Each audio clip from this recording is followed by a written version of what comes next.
What's going on, people? It's your boy, the Boxing Lowdown, here for episode 91 of the Boxing Lowdown podcast, man. Delighted to be joined, as always, by the main man in the building, Laurie from AFTV. What's going on, man? I'm blessed, man. I'm blessed. Out here enjoying the weather, chilling out a little bit, working out, eating well, drinking well, sleeping not so well, but it's all good. All good, man. All good. We've got a great show for you guys today, man. As always, don't forget to hit the like button when you're on your way in. Share the video to anyone that may not watch this show and may be interested. Feel free to share it to anyone on your platforms, man. Drop a comment. Let us know what you're feeling. Let us know your opinion. And let's get the show going, man. I see you cop the black Arsenal shirt, man. Yeah, of course. That must be the most popular shirt right now, isn't it? That's like I bought one the other day. I know we're digressing slightly. I bought the black one the other day in the Arsenal shop, man. You want to see the queue for that shirt, bro? Trust me. Did you get the black one as well? Yeah, I got the black one. Yeah. Pricey, got to say, but it's a very nice shirt. Yeah. But yeah. Let's go, man. Let's go. As Dillian said, let's go. Shout out to everybody, man. About to tune in, watching the show. We've already got comments here.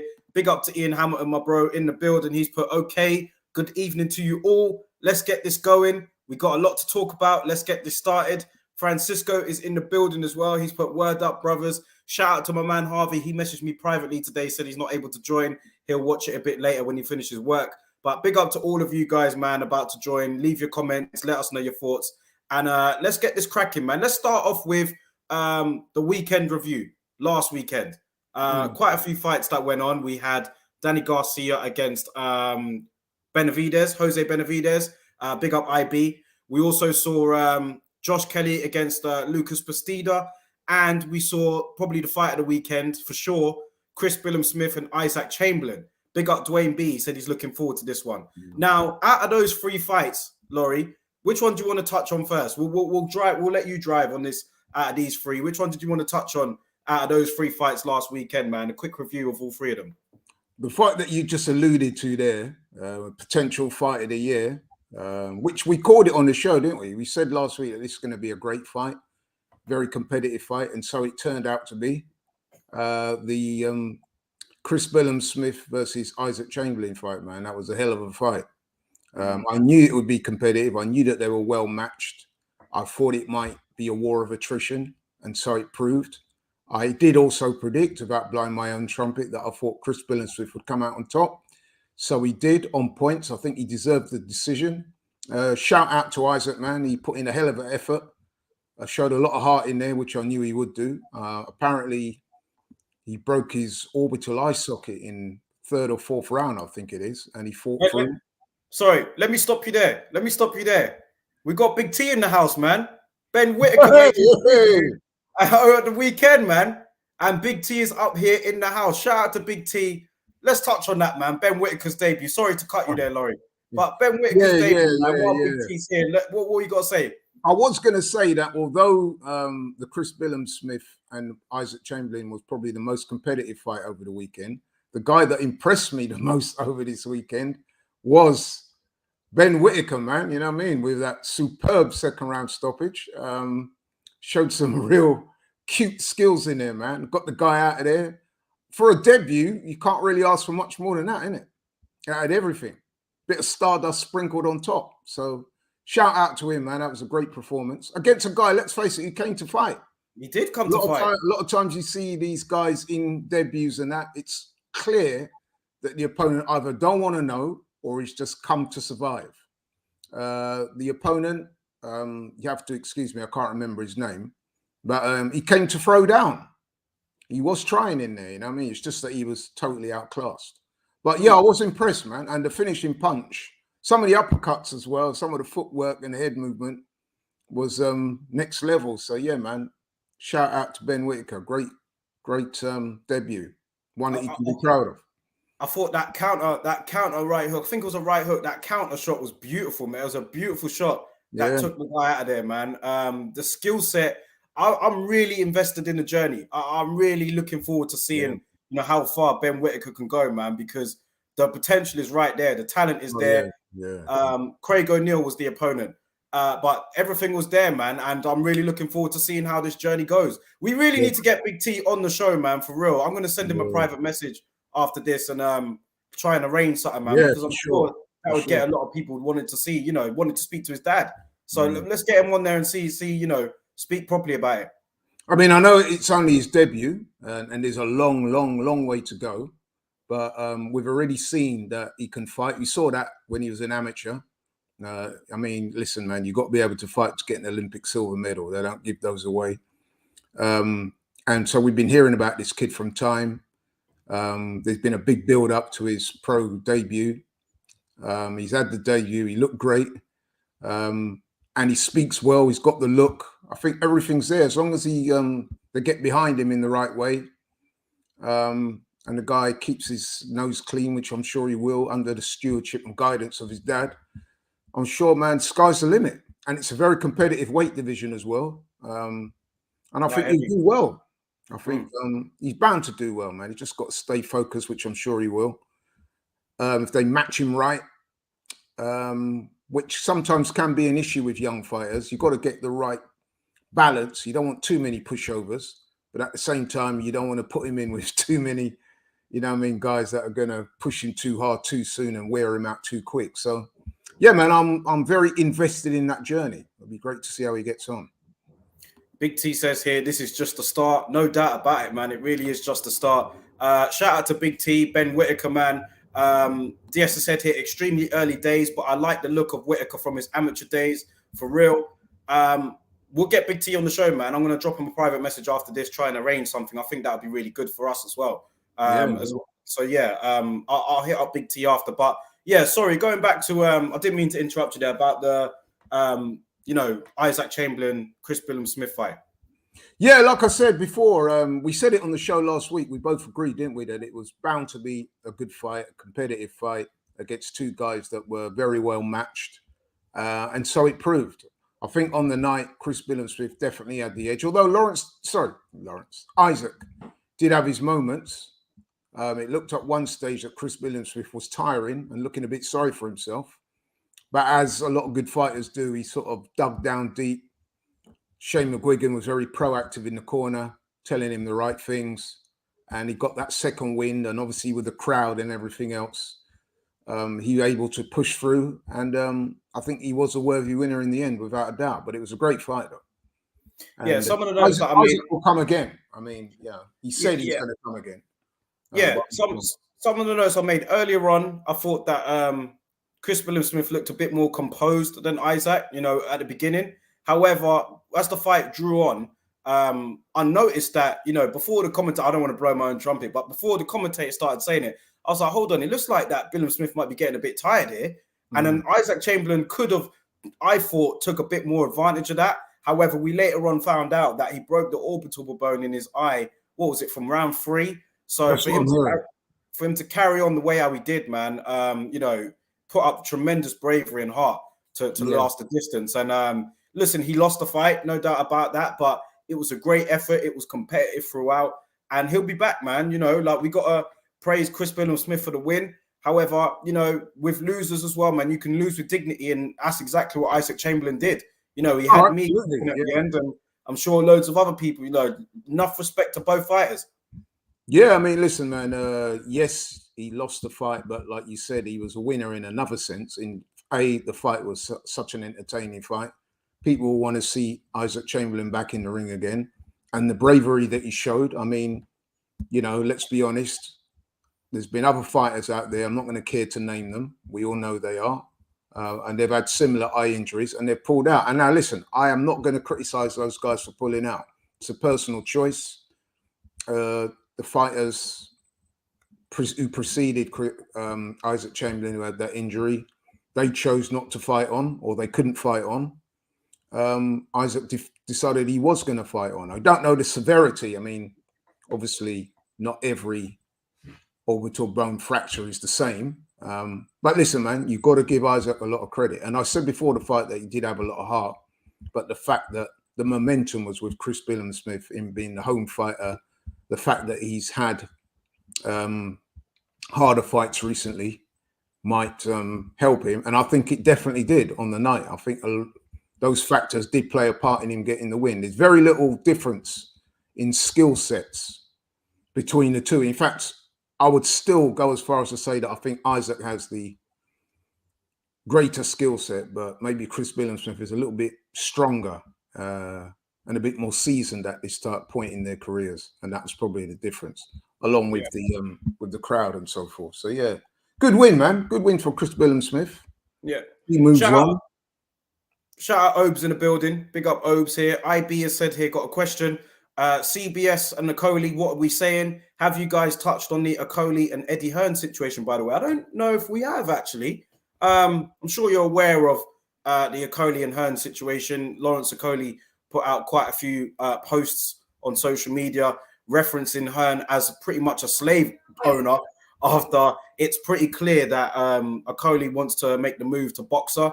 Matchroom appeared to be getting in his way, according to Okoli, but there is one fight left on that deal. So, yeah, your thoughts on that. As for Chris Billam-Smith and Okoli, I think Okoli would just make it ugly enough to win it, man. I'd have him as the favourite in that. Well, I don't know if they'd fight, would they? Because they're in the same camp. True. Yeah, of course. If they did fight, though, I'd have to make Okoli a clear favourite, because I think Chris Billam-Smith can be hit. He doesn't. He has next to no footwork, really, does he? And he doesn't really move his head that much. He tends to walk forward with his hands up. Most of his fights tend to be a war of attrition. At the moment, he's young enough, fit enough, and strong enough to get away with that, because he's young, fit, and strong. But as you go further in this game, man, you need to develop a few more smarts. You know what I mean? A bit more defense, but we'll see. I don't think he's world level, Chris Billam-Smith, but I do think that he's a very capable fighter, and on his day, he's going to give anyone a test. But to be honest with you, I'm not sure if he's going to become a world champion. Not from what I've seen so far, but that doesn't mean to say he's not a good fighter. He's definitely a good fighter. Let's talk about Fraser Clark was also in action. He was against the guy who Jerome Miller beat not too long ago. Disposed of him in the second round. But yeah, Fraser Clark, another guy on the way up. Looking forward to seeing how his journey pans out as well. Big up Michael Maxwell in the building. Yeah, Fraser Clark, very interesting Olympic bronze medalist, is it? Is it bronze medal? Yeah, I believe it was bronze. It was a bronze medal. Yeah, good fighter. Again, a guy we've become familiar with over the years based on his amateur exploits. He looks good, you know. I must say, I was quite impressive with that stoppage, that little left hook off the clinch there. You know what I mean? That sent his opponent down. Like you said, did something that Jerome Miller couldn't do. But then, having said that, I don't rate Jerome Miller. I think you put Jerome Miller in with Fraser Clark right now, I would fancy Fraser Clark to beat him. And I'm being serious, no cap. You know what I mean? I don't rate Jerome Miller at all. He's a big lump, tough guy, full of steroids. I think Fraser Clark would box his head off comfortably. Fraser Clark, man, his ceiling is good. Like to see how he develops over the next year or so. He's got to get a bit of a move on because he's not a spring chicken, but he could definitely make his mark. 100%. 100%, yeah. Did you catch Josh Kelly and Lucas Bastida over the weekend? You know what? I must admit, I did not see that fight. I was out and I came back and I watched a recorded version of the fights I just spoke about, but I didn't get round to seeing that one. No doubt you're going to tell me. You don't. Looking on your face right now, I can tell you're not that impressed. Ian Hamilton, I'm sure Ian Hamilton's here. He's from that neck of the woods up there. I'm sure he'll be able to give his opinion as well. Seeing as he's followed Josh Kelly, but yeah, it just didn't seem to me. He got the win, first of all. Like, you know, enough respect. He got the win. Lucas Bastida was up for it. He was motivated. Josh Kelly did beat him. However, something just seems missing, man. And listen, I'm not saying I can't really talk on his ability. He's got tremendous ability and talent, but something seems missing, man. He's not the same guy from before the Avenesian lost. Like, it just seems like something's, and I get it. A loss can damage a fight. It could take a while to get your confidence back. Josh Kelly said that I believe he said that, he was going through it a little bit after that fight. But yeah, it just didn't. Yeah, that's the word, DS. Underwhelming. With the early hype around him, Troy Williamson was there in the crowd. He was pretending to fall asleep, tweeting, saying the fight was boring. I think them two are scheduled to fight each other as well. And I'll tell you what, that if I'm the matchmaker, or if I'm in Josh Kelly's camp, I would not go near that fight, man. I think, yeah, Troy Williamson would tear him apart. Seriously. And I say that I've watched Troy Williamson since the amateurs. I've seen how he's been beating up on guys. He's come for a couple of hard nights as well. I think he'd be way too much for Josh Kelly. As I said on the show a few weeks ago, they've got to match him very carefully. I mean, listen, I'm going to tell you a quick anecdote here, and this is just at my own low level when I was an amateur compared to those guys. It was a decent amateur level at my stand, but you know what I'm saying. So I remember many, many years ago, I suffered a stoppage loss earlier on in my amateur boxing career. I wasn't in the best of shapes. I'd not too long taken up the sport. And I'd had a couple of good wins. And then I went in with this guy that was more experienced than me, in a lot better shape. And I suffered a stoppage defeat, yeah. Now, I remember, I was still very young, obviously. It was very upsetting at the time for me. Got back in the gym, worked really hard, got myself into tremendous shape. I remember I went in the ring, and I remember as I was getting in the ring, I did feel slightly unsure of myself. It took me about a round and a half for me to really establish myself. And by the time I'd done that and got my confidence back, I was able to go and win. In fact, I think I stopped the guy that I fought the next time around. But the reason why I say that is that I know what it's like when you're coming off a loss, especially a stoppage loss. It can affect your confidence.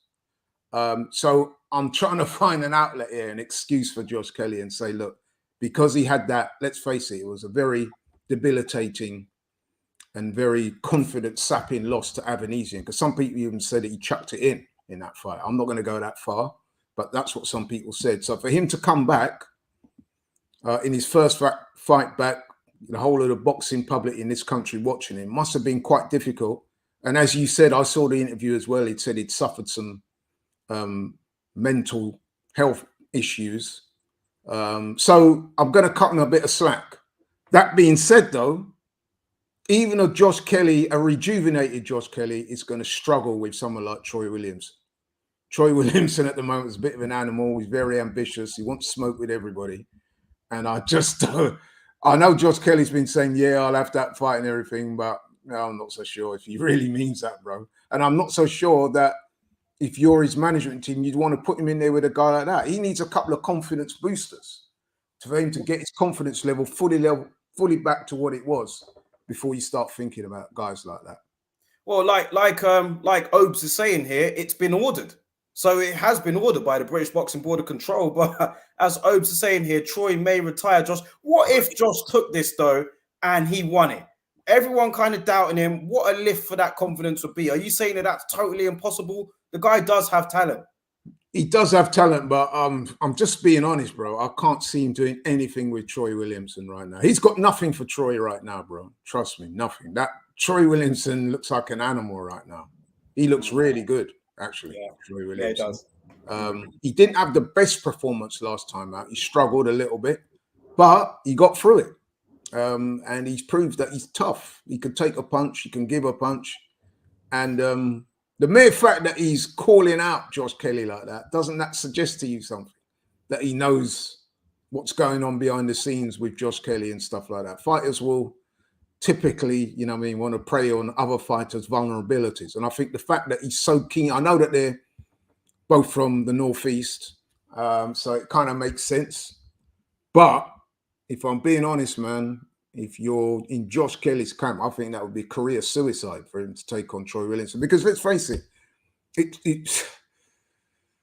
does he really need that at this stage? Because Troy Williamson will be looking to go on to European level and stuff like that, and maybe even a world title shot in a year or two if he can get through to the next stage. Whereas Josh Kelly trying to rebuild his career. So they're at different points in their career. So you don't really want to throw him in there like that right now, because if he loses, which he most likely will, I wouldn't say definitely, but most likely will, then that's setting back again.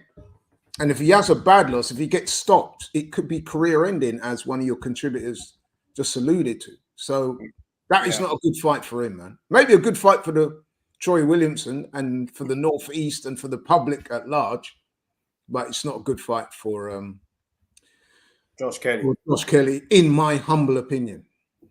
We touched on the mental health aspect there. Josh Kelly admitting that he went through it a little bit after the defeat to David Avanesyan, and it just goes to show how tough this sport is, man. I mean, we can talk about it as much as we want, but these are the fighters that are in there really going through it, man. And I know you saw Danny Garcia's interview after he defeated Jose Benavidez last weekend, actually crying in the ring, man. Shed a bit, not cry, but shed a bit of tears in the ring. Got emotional in there.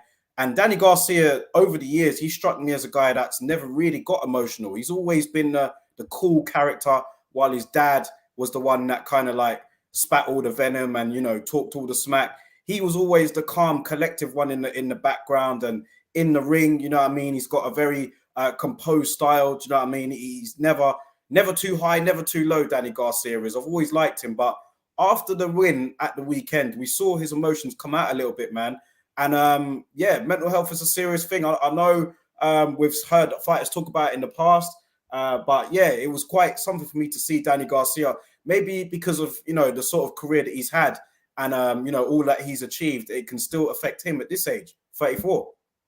Yeah, listen, mental health is, it doesn't respect anybody, man. You know what I mean? It doesn't matter how seemingly successful you are, doesn't matter how seemingly healthy you are. You know, I mean, it can affect you, and it can affect you at any time for a whole host of different reasons. So I wouldn't like to speculate as to why he's got problems. If he says he's got problems, we've got to believe him. Yeah, I mean, there's not too much more I can say other than that. You know, it's a very serious thing, mental health. The good thing that people are actually coming out and saying that they have a problem, which is a good thing. I know, you know, that being said, I know some of your contributors and viewers might say, well, you didn't have the same kind of attitude towards Ryan Garcia when he came out. But as I said at the time, the problem I had with what Ryan Garcia was doing is that on the one hand, he was coming out and saying he's got mental health issues, but on the same time, he was being very disrespectful to other fighters. And I didn't quite appreciate that, if you see what I mean. If you got mental health, humble yourself, you come out, you say you got problems, be respectful of others, and okay, fair enough. But when you're, on the one hand, you're coming out and saying you've got mental health, and then the very next day you're putting stuff out on Twitter, disrespecting other fighters, calling them cowards, and a whole host of other adjectives, you know what I mean? Then it makes people don't have that same empathy towards you. So I think I need to make that clear, because like I said, in the past, I've been critical of Ryan Garcia. That's not to say that he didn't have anxiety or mental health issues, because I myself, Daryl, you know, I've had one or two issues myself in that regard after a family loss. So, you know, I understand it. And like I said, it's good that fighters, sports people in general, anybody that when they have mental health issues, rather than hide behind it or feel ashamed to come out and talk about it, it's better that they come out and address it and speak their truth and try and get help for their situations. What about the fight itself, Garcia and Benavidez? What was your thoughts on the actual fight? You know what? I was a little disappointed in this fight, man. For number one, I could not for the life of me see how one of those judges had that 114, 114. I had Danny Garcia a clear winner. I thought he boxed well without doing anything super, because he didn't have to. Because I think it's fair to say, and I hinted at it last week on your show, I think Jose Benavidez is shot. Quite literally, he got shot in the leg. His mobility is severely compromised, and you can see that in the ring. He hardly moves. You look at his foot movement in that fight; it's virtually non-existent. So it's just made him stand there. Like I said, his mobility is severely compromised, and he doesn't let his hands go. He's a bit like Adrian Broner, and he even does those Broner mannerisms, isn't it? Every time he gets hit with a shot, he keeps doing that and shrugging his shoulders and saying, "Yeah, all right." Well, what are you going to do in return? It's all right saying, oh, that didn't hurt me, or I'm still here, you didn't knock me down and whatever, but you got to throw your hands back. And he didn't let his hands go. And when he did, he didn't trouble Danny Garcia. It was a fairly comfortable win, in my opinion. And like I said, One judge had it a draw. That's what I'm saying. I for the life of me, I can't understand how that judge did. I don't know what they were watching. And on that same card, by the way, I saw one of the worst refereeing decisions that I've ever seen with that stoppage of Gary Antoine Russell. What that referee, seriously, he needs to be investigated, man. He should not be allowed to get away with doing that. Mm-hmm. That was really bad. I mean, I know some people are going to say, yeah, but Gary Antoine Russell would have won anyway. This is not the point. The guy showed in that moment that he's either totally corrupt or totally incompetent. So which one is it? Because how could you do that? Barthelme got hit by a good shot. He got up. He was clearly good to go. He said that to the ref, yet he jumped with his hands out. He was in control of his cognitive functions. He wanted to fight on, and the referee just stopped him just like that. Disgraceful. Yeah, it was poor. I can't believe it. The crowd felt shortchanged. They started booing. And the thing is, so I know I'm belaboring the point maybe, but when a referee does something like that, not only are you detracting from Barthelme's career, yeah, you're also detracting from Gary Antoine Russell, because those of us who saw that know that that was not a legit stoppage. So you're actually harming the fighter, and everyone's booing Gary Antoine Russell and, you know what I mean, shouting invectives at him, but it's not his fault. Mm-hmm. It's the referee, and he's just allowed to just get away with it. Wrong. Something should happen with that. He should be investigated, man. Something's going on there. It's not quite right. Last one on that show, Danny Garcia's future at 154. What do you make of you know, where does it put him now amongst the, because it wasn't really against a natural 154 pounder, was it? So, you know, and then he called out Keith Thurman afterwards. He's not a 154 pounder. So you got guys like Erickson Lubin saying, boy, man, you might as well just stay at welterweight if you're going to do this. But well, you know what? You mentioned Erickson Lubin. That's a good fight. Because Erickson Lubin's coming off a loss. He got stopped. Quite a bad stoppage as well. He got his face busted up. I think he got another one who suffered an orbital fracture. And he's beaten quite comprehensively in the end, wasn't he? So, yeah, maybe down the line, that's a fight that might interest Danny Garcia. But he'd have to do better than what he did the other night. Because although he won, I don't know about you, I wasn't overly impressed. Not really. It was solid. Yeah, he's been out for a year and a half, though. Yeah, that's true. Yeah, we've got to take that into account. And Benitez, although he's shot, he is quite a tough guy, isn't he? I mean, he went into the 12th round, Terence Crawford. But let's be honest, man, he's clearly not the fighter he was a couple of years ago. He has legitimately won a fight for a while, because although he got a decision in his last fight before this one, he didn't win that fight. He was beaten by a journeyman. And before that, he got stopped quite badly by Terence Crawford, even though he went 12 rounds. So that was a good fight for Danny as a first fight, testing yourself at that weight. But if he's to go forward, they're going to have to match him carefully. I didn't see anything there that makes me think that he's going to go in and win a title at 154, especially when you consider the belt holders at that weight. Well, the belt, Jamel Charlo. I mean, come on, man. He's got nothing for Jamel Charlo. Right, and even if you look at some of the guys that Charlo's beaten recently. I'm hearing Tony Harrison, I'm hearing Erislandy Lara. I think Tony Harrison might be a bad stylistic matchup at this stage. Yeah, I wouldn't. That is, if you notice that Tony Harrison called him out, Danny Garcia, and if you notice, he never responded. And I think with good reason, because I think Tony Harrison would box his ears off, to be honest with you. A lot bigger, a lot longer, good jab, good skills. Tony Harrison, the knock on him is that he does have a slightly suspect stamina, but I'm not sure that Danny Garcia fights at the pace that would expose that, if you see what I mean. You know what I mean? So I don't think that's a good look for him, man. I think at this stage in his career, Tony Harrison still probably got a bit too much juice for Danny Garcia. Well, So I think his long-term prospects at that weight are fairly limited, if I'm being honest. He might have to see how things shake up. Yeah. In terms of what, if Jamel Charlo beats Sue, then he'll probably move up, won't he? Or wait. Yeah. Will be interesting to see what happens and where he does go, man. How long he has left. Big up Big Lou in the building. I see you, bro.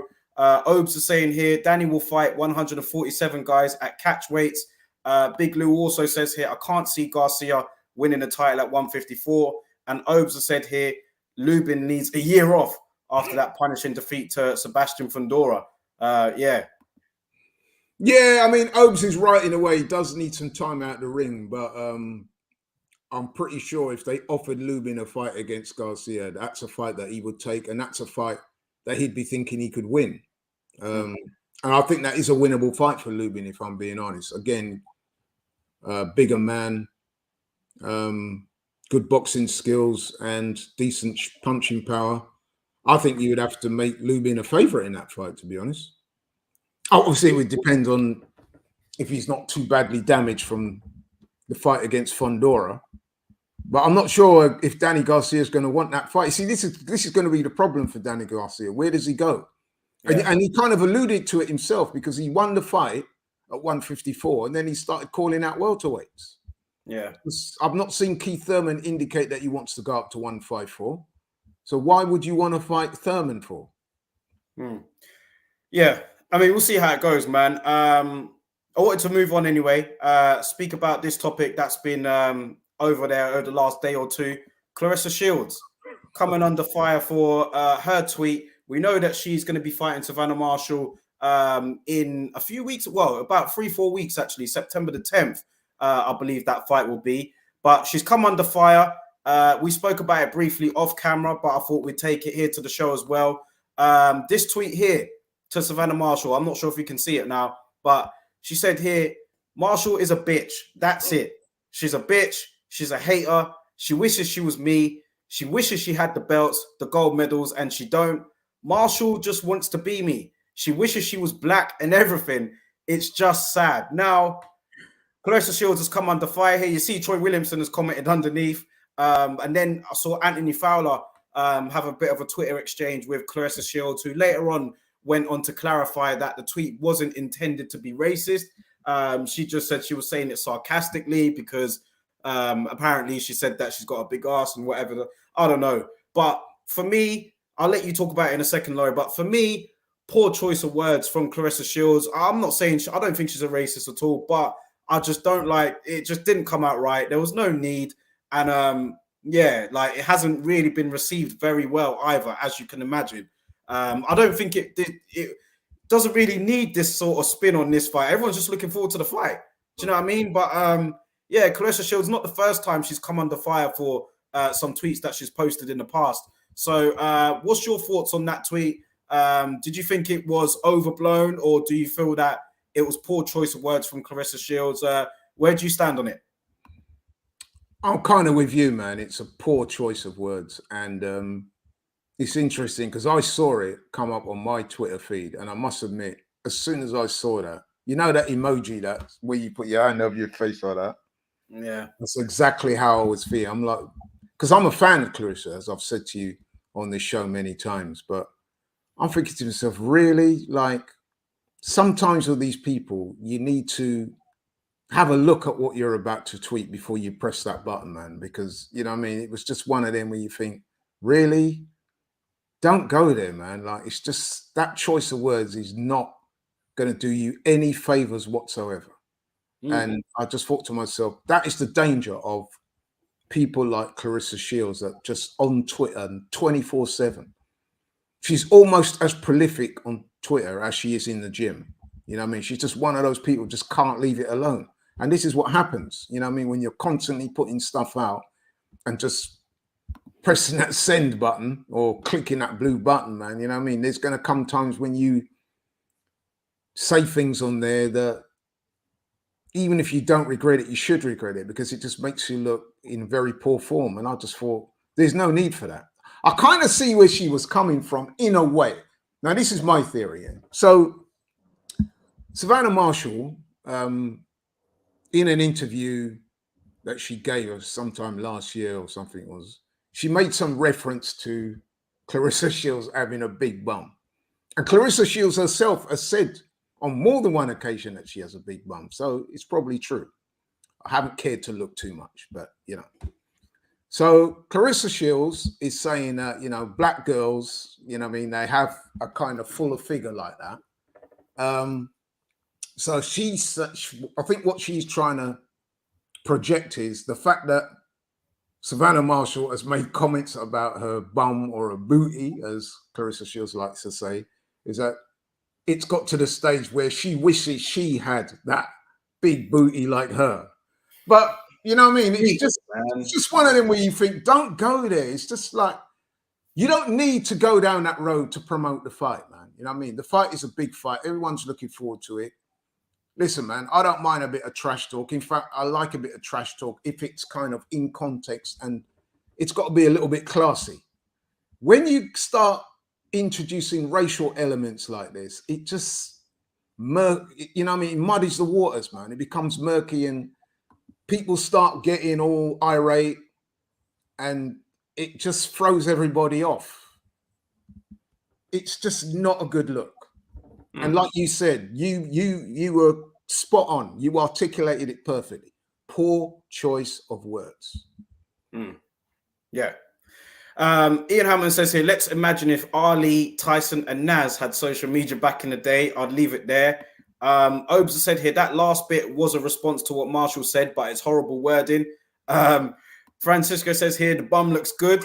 And Diaz has said here, I wish every woman had that booty.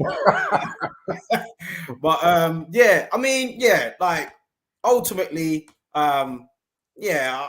So there you go, you see. So if Clarissa had said she called my bum big, she's just jealous, she wishes she had my booty, we would all laughed at that, wouldn't we?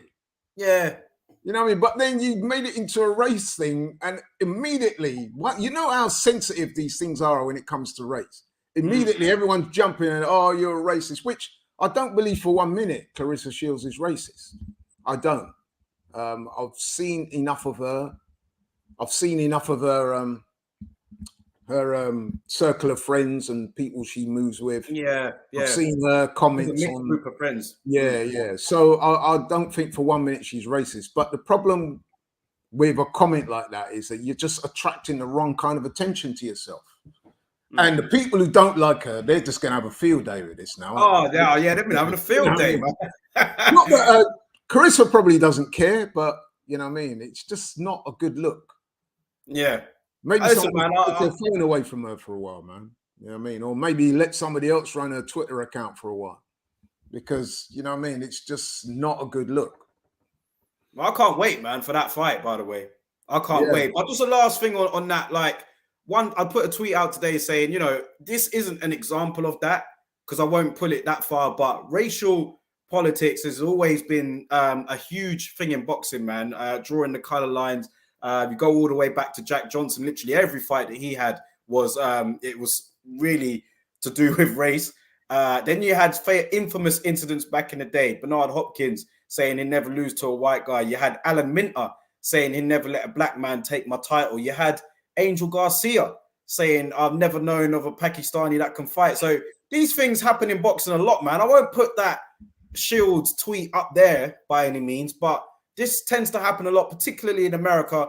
It doesn't really happen over here, but as much, but it does in America a lot. Maybe we'll get Jeff TV on here to talk about it, you know, because as he's from Philly.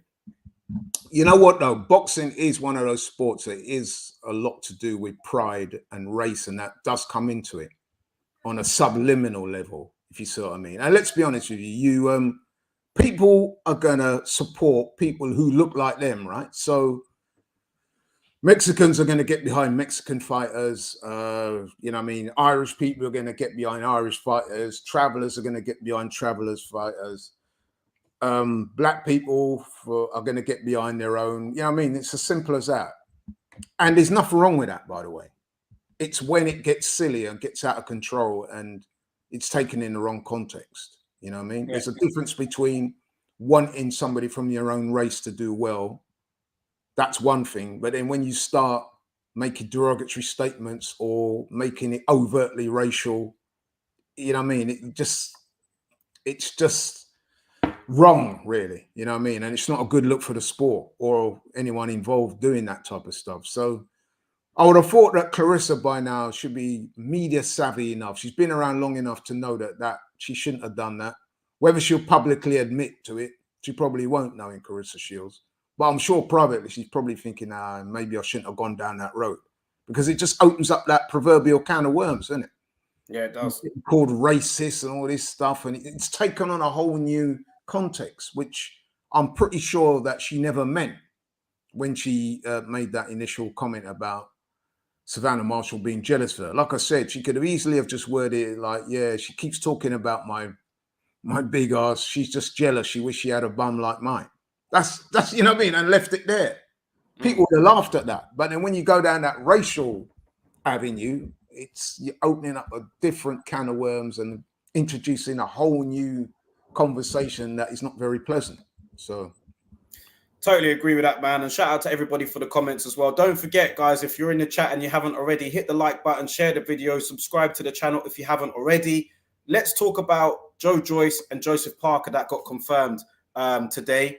Or in the words of Joe Joyce, Big Joe versus Little Joe. But listen, man, good news. Let's hope that this actually follows through now, and we do actually get to see it on BT box office, though, man. Would BT box office? But listen, good fight. Yeah, it's a shame that it's not on, normal TV, so to speak. But if I'm being honest with you, I'd much rather pay for that than I would for Jake Paul versus Hasim Rahman or any of those types of fights, or even Tank versus Ryan Garcia. I'd rather give Joe Joyce and Joe Parker my money that way than give it to them two, the little ridiculous catchweight fights that we keep hearing about.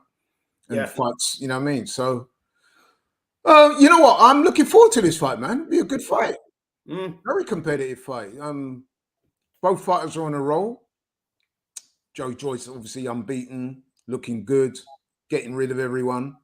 But he has a style that people think can be overcome because, let's be honest, he doesn't look aesthetically the greatest. I'm not talking about his shape. I'm talking about the way he boxes. He looks kind of slow and ponderous. And you think to yourself, gosh, man, and this guy looks a bit awkward. But he gets a job done every time. And he has a number of physical attributes that make him a very difficult man to fight. And then you got Joyce-Parker, skilled, very fast, throws good combinations, sort of rejuvenated his career since he come to England. Had a good win last time out.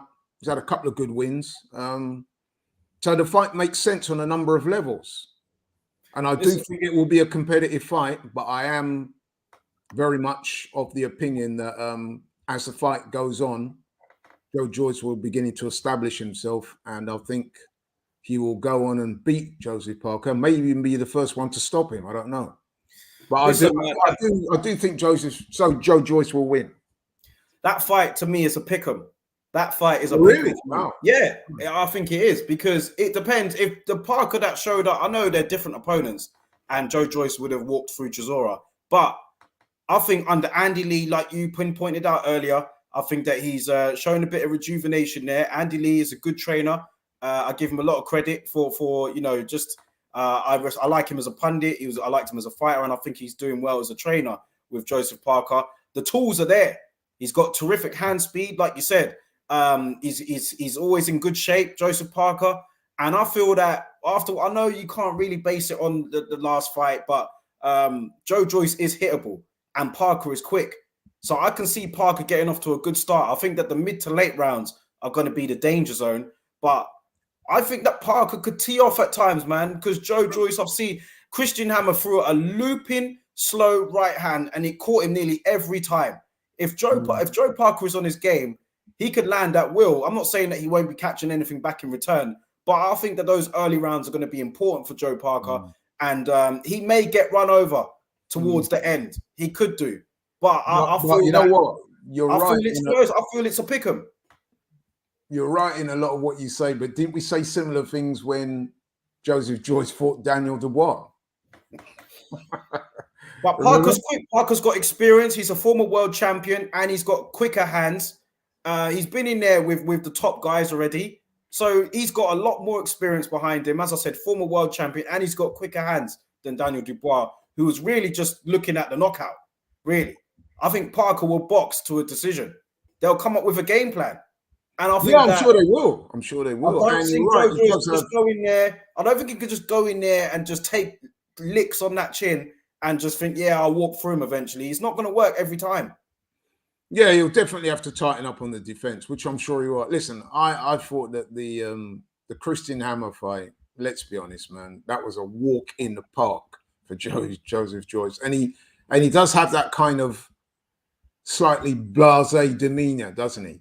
That I'm not saying he didn't take it seriously at all, but you could see that it was just like a glorified sparring session.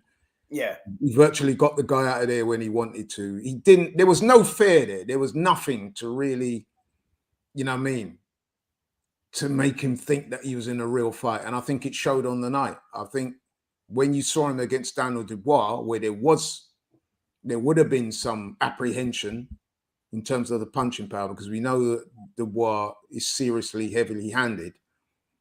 He looked good in that fight, to be honest. And I think that that's the version of Joe Joyce you'll see against Joyce-Parker. And yes, it could be one of those where he is down on the cards after the halfway mark.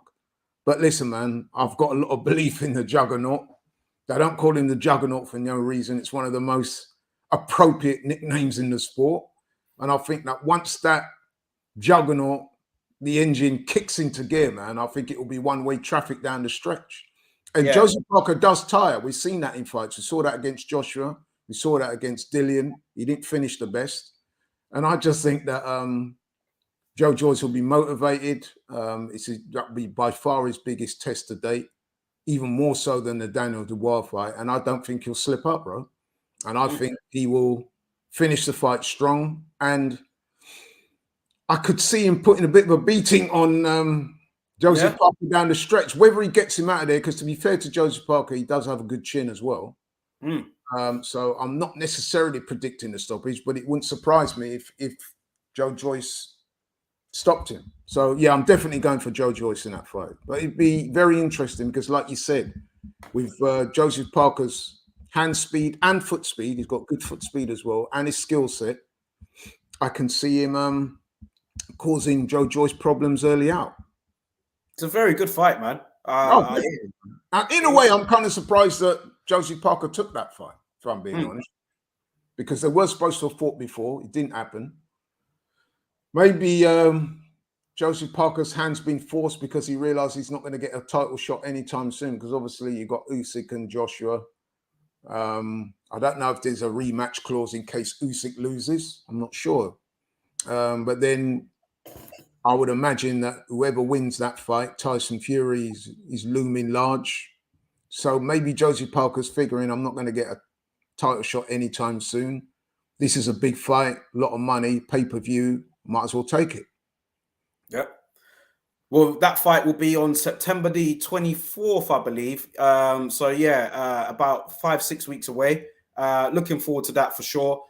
Moving on, man. I want to get your thoughts on Daniel Dubois suing Don King. Probably the least surprising news. Why am I not surprised about that? Yeah, I mean, your quick thoughts on that, man. And will Dubois even see that money? Don King Well, I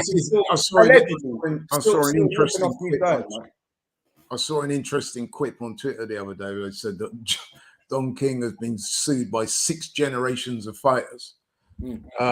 So when will they learn not to do business with this guy? But we saw the show, didn't we? Saw the promotion. We saw how awful a promotion it was. There's hardly one in the building. I'm not surprised that they ain't got enough money to pay him. You're supposed to get your money up front when you deal with guys like this, man. But listen, man, I hope he can get his money. I hope that it can get resolved without having to go through a lengthy court battle that doesn't suit anybody. So let's hope they can sort it out behind the scenes and Dubois can be fairly compensated for his work, which was a good win, let's be honest. It's just a shame that the promotion was so poor. But yeah. That's my thought on that one. Ian Hammond says here, I was waiting for Laurie's reaction to this. I bet he's glad he didn't turn pro now with him around. He watched his wallet well. What do you think the law is that Don King is able to get all the, like, this is not a surprise to us. Everybody kind of knows that, like the history that Don King's had. What's Lauren? Maybe not as much now, but back in the day, he still had that reputation, but he was still able to attract a lot of fighters, man. So how was he able to get his way around that, do you think? Well, you know what? It's not, this type of thing is not as uncommon as you might believe. I mean, I know fighters have told me stories about promoters in this country, famous names. I'm not going to name names for obvious reasons. And they've said that they've been shortchanged and not been paid. In fact, I was chatting to one fighter a couple of years ago, British, European, and world champion, I think he was. And he's saying that there's a certain promoter that he fought for in this country. And one of the fights he hadn't been paid for, and one of the fights he said that he'd only received half, if that, of the purse. So it's not like as uncommon as you might believe, unfortunately. We said it on the show last week that when people talk about money in boxing, you're talking about quite a small percentile who make serious money out of this sport. Everybody else seems to be struggling, you know what I mean? And that is that's the truth about boxing, man, even at the top level. So in answer to your question, man, Don King's been allowed to get away with it over the years because that is the landscape in which boxing exists. It's a wild, wild west thing, man. And contracts, a lot of the time, are not worth the paper they're written on. And it does cost to take people to court. I mean, obviously someone is backing Dubois in this action suit he's taking out against Don King. Otherwise, he wouldn't be able to do it. You imagine if you was a fighter that doesn't have those resources, what can you do? You can complain till the cows come home. You're not going to get your money. You know what I mean? Luckily for Dubois, he's obviously got the resources behind him to get Don King into court. But we'll see what happens. Like I said, I hope he gets fairly compensated for his efforts. Yeah.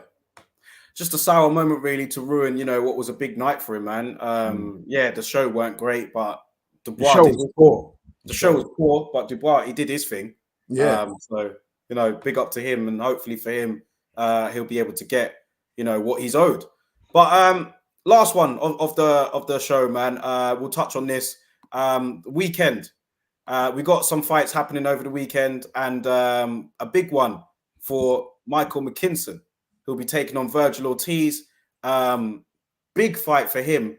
Or Virgil Ortiz, we've spoken about him many times on this show, how we feel that, he is one of the future stars of the sport. Prospect of the year not too long ago. Since then, he's evolved even more, started to beat some real contenders. Really one of the brightest young stars in the game right now.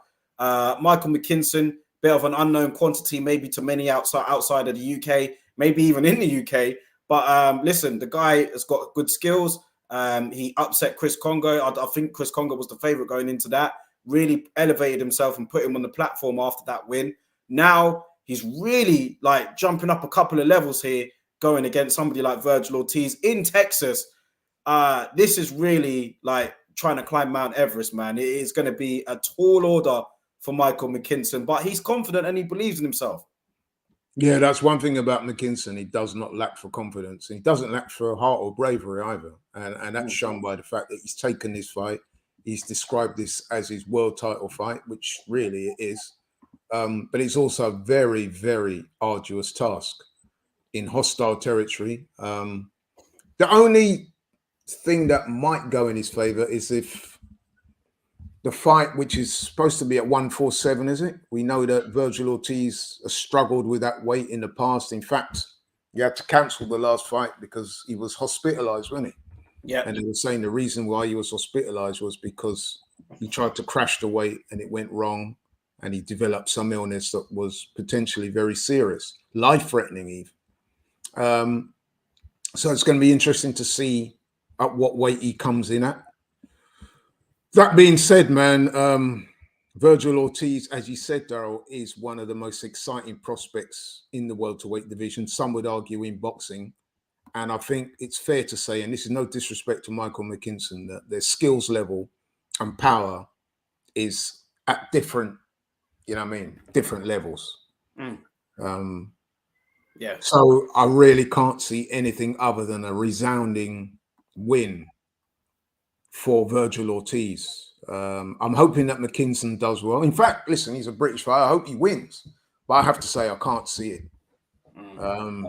Obes are saying here he's going to get a slow, painful beating. Do you see it going that way? Unfortunately, I think Obes could be spot on. Because the thing about someone like McKinson is he's not going to chuck it in, is he? No. He's going to be in there pitching. He's going to be in there trying to win. That's one thing we do know about him. He is awkward. He does have a certain skill set that makes him difficult to fight against. But I just think that boxing, like a lot of other sports or a lot of genres, it's about levels, man. And I think that if we're being honest, so far anyway, Ortiz has proven himself to be on not just another level to McKinson, but a couple of levels above. Like you said, boxing prospect of the year last year, whenever it was. Some people think he's a surefire hit to win the title. There are some people out there that think that he could beat Crawford and Errol Spence right now. So that shows you how much people rate him. I don't think he's at that level just yet. So this will be a good test for him to see how he gets on against somebody that's not going to go in there and lay down, because we know that McKinson's definitely not going to do that. But that being said, I've not seen anything from McKinson in the past, despite him having some good wins on his resume. I don't see anything that I can look at and say, yeah, that gives him a serious chance of beating Virgil Ortiz. Just being honest. Yeah, and to add to that, I know people are going to be like, oh, it's not always about that, man. But like, you look at the record and you just see like he is undefeated, but just the knockout ratio, man, suggests that even at that level, that he hasn't got enough power to keep someone like a monster like Ortiz off of him. I think he's only got 2 knockouts in his wins, but he's sharp, he is quick, he can be awkward. He's going to have to use every bit of that and more to try and frustrate and dance around Ortiz. But I just can't see him sustaining it over 12, man. And let's be honest, even if he did like avoid there's that as well. Yeah, even if he did avoid getting knocked out and he does have a good night and he's able to go the distance, do you really think that they're going to give him the decision over there? Hell no. In Texas. Yeah, hell no. Especially, we spoke earlier on about some of the weirdness that goes on in boxing. But I just can't see him getting anywhere close to being given a decision out there. There's too much money, time and effort being invested in Ortiz Jr. He's one of the big things in America, especially in that part of America, in Texas, where he's from. There is no way that McKinson's going to get any love on those cards, bro. That's just the reality of boxing. And then on top of that, you're in with a guy that's in his prime physically, that can punch hard, that's got great skills, great support. The whole promotion's behind him. It's an extremely difficult night for McKinson. But credit to him for taking the fight. He's done well in his career so far. He's unbeaten. He's won fights that people didn't expect him to win. That shows a certain type of character. So I can understand why he believes in himself. But I just think that this one is maybe a level or two too much, is my honest opinion. Yeah, I have to agree, man. It's not really much for me to add. Let's just, see how the fight goes. But all the best. You know what? I'm going to say this, right? And I hope people don't take it the wrong way. I hope he doesn't embarrass himself. You know what I mean? I hope it's not one of those where he goes in there and he's routed and then everyone say, who's this guy from England, man? You know what I mean? And you know what the Americans are like, they're going to start laughing and stuff like that and whatever. I just hope it's, I'm not saying it's going to be like that, but what I'm saying, I'm hoping it's not going to be like that. So, yeah. But, shout out to McKinson for taking it, man. He showed a lot of guts in doing that. Yeah, he was up for it the first time. The fight got pulled out. He then fought on the show anyway. Then even after that, still pursuing this fight against Virgil Ortiz, man. So, we'll see how it goes. DS has said here, I'd love to see McKinson win, but I can't see past an Ortiz KO. Michael Maxwell says here, Ortiz is a world-class fighter with power to match. McKinson is the opposite. So, yeah, man. He also thinks it'll be a mismatch here, and he should have fought Conor Benn. Now, to be fair to McKinson, he's called for those fights. He's called for Conor. Yeah, he has. And I think that's probably why he's taking this. Yeah. because he's not able to land the fights against the likes of a Conor Benn. I reckon that's why he's taking this. He's called out Conor Benn. He's called out Josh Kelly. He's called out Abanesian. He's called out Florian Marku. He's called out all of those guys. He's not got none of them. And that's why I say I give him a tremendous amount of credit and respect for going into hostile territory and taking on one of the most fearsome prospects out there right now. It's just that, like I said, this sport is about levels. And I just think that Virgil Ortiz, so far anyway, has shown himself to be a couple of levels above McKinson. But I'm hoping that McKinson can maximize all his qualities and attributes that he does have and put up a great fight. But I can't see him winning. No. What about Mickey Conlan, man? Back this weekend. And listen, before I get on to Conlan, he was in the fight of the year. That was the fight of the year for me against Lee Wood. Unbelievable ending that was. Just a tremendous atmosphere. Unbelievable fight. It really, I might have to watch that fight again, you know. I ain't watched that since the actual fight itself, but that fight for me was just unreal. He's now back in the ring. He was arguably a few minutes away from winning that fight. He was. But now look, the ending was, you know, very nerve-wracking for all of us watching it. Brought back some bad memories, but he is returning this weekend against Miguel Mariaga. Now, Mariaga, I recognize the name. I know he's lost to the likes of Lomachenko before, the likes of, did he lose to Oscar Valdez as well? Might have done. But I do recognize the name. I think he's a veteran now, must be in his mid-30s, but a good fight for Conlan to come back to. But then maybe someone like Mariaga might be like, wow, this is a good time for me to fight Conlan. So, That's a good point. Because let's be honest, man, that would have been a very debilitating loss for Michael Conlan. Not just the fact that he was up on the cards and got knocked out. It was a bad knockout, man. I was worried about him. And to be honest with you, I'd have liked to have seen him been out a little longer. But it feels a bit. He feels able to get back in there now. Sometimes fighters, you know, they have to be protected. I've said this many times before. Sometimes fighters have to be protected from their own selves because, especially a guy like Mick Conlan, who's very alpha male, very confident young man, he's going to be very keen to prove that that defeat did not damage him, which is fine. But at the same time, man, if this fight with Mariaga goes a few rounds and he ships a bit of punishment, you're going to be looking at him thinking, well, maybe you should have taken. I mean, when was that Lee Wood fight? It's not. Is it? Let me look, man. That fight was March. Yeah, 12th of March. Weird. Yeah. So that was 5 months ago. Yeah, that's not a long time, is it? Not that long. Consider the knockout and how bad the injury was. Yeah. I'd have liked to have seen him been out for a year, at least, because honestly, the head trauma, because it wasn't just a knockout when he. In the rounds preceding the knockout, he was starting to ship a few punches. And Lee Wood is a hard puncher at that weight. And then it was a grueling war of attrition, wasn't it, that fight? Yeah. And it's a type of fight, man, that can put years on you in a boxing ring. So, listen, man, fair play to Conlan. He's obviously feels he's ready. He wants to get back in there. He wants to be a world champion. And I applaud his ambition and all the rest of it. But we do need to be very careful of fights like this because, like I said, 5-6 months is not a long time, man. Also, you have to remember. Also, like we say, 5 months. Really, you would have been sparring a couple of months before that. So you're looking at maybe 3 months since that defeat. He's been in the ring taking shots. So yeah, man. He knows his body, I suppose. I mean, he's got good people around him. I'm sure, a good team. I'm sure they wouldn't throw him in there if they felt he wasn't ready. However, it just seems a little bit too. I mean, you can't even get active fighters now to fight twice in 6 months. So for Conlan to do it after, I'm going to fight twice in a year. Yeah. So yeah, man. Ultimately, though, you should expect Conlan to win, right? Yeah, I mean, Mariaga is. I'm sure he's a carefully chosen opponent. It's not a big puncher. He's not on any great form. He's known more for his losses than his wins at this stage of his career. Conlan should win. I hope he wins because I do like Mike Conlan. Yeah. But like I said, I'm a bit surprised that he's not taken longer out.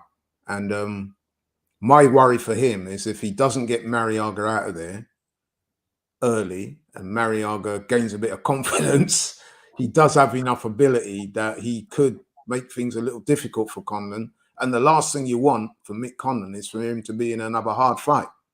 I mean, so I hope they know what they're doing.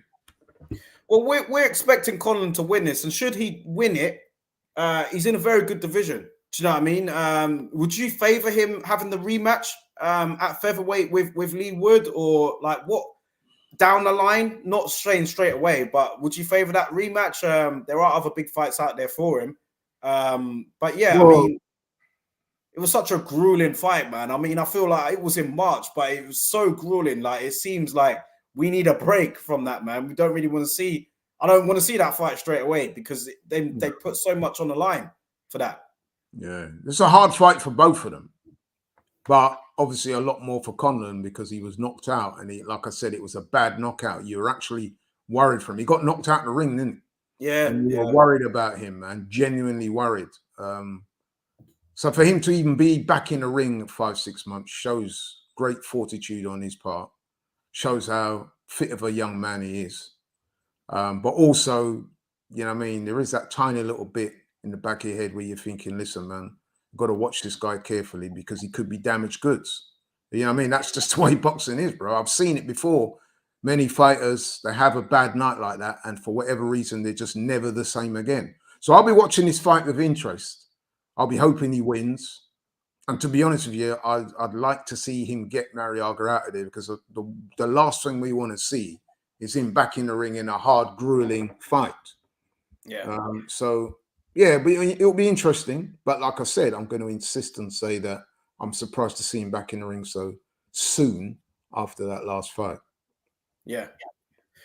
Listen, man, that ends our topics for today's show. Ian Hamilton says here, do you guys know where the Conlan fight is on now? I know obviously it's being shown by Top Rank. It's actually in Belfast, that fight is. I don't know if that's going to be on TV over here. Maybe it'll be on Sky, because I know that Sky do screen. They do have a deal with Top Rank, don't they? So maybe it'll be on there. But I'm not sure. I haven't checked. But yeah. Listen, looking forward to the fights this weekend. Another great show, Laurie, in the books. But yeah, as we close out for today, man, I just want to shout out to everybody. I know that we haven't been as active with the videos, but we are getting the podcast back on now.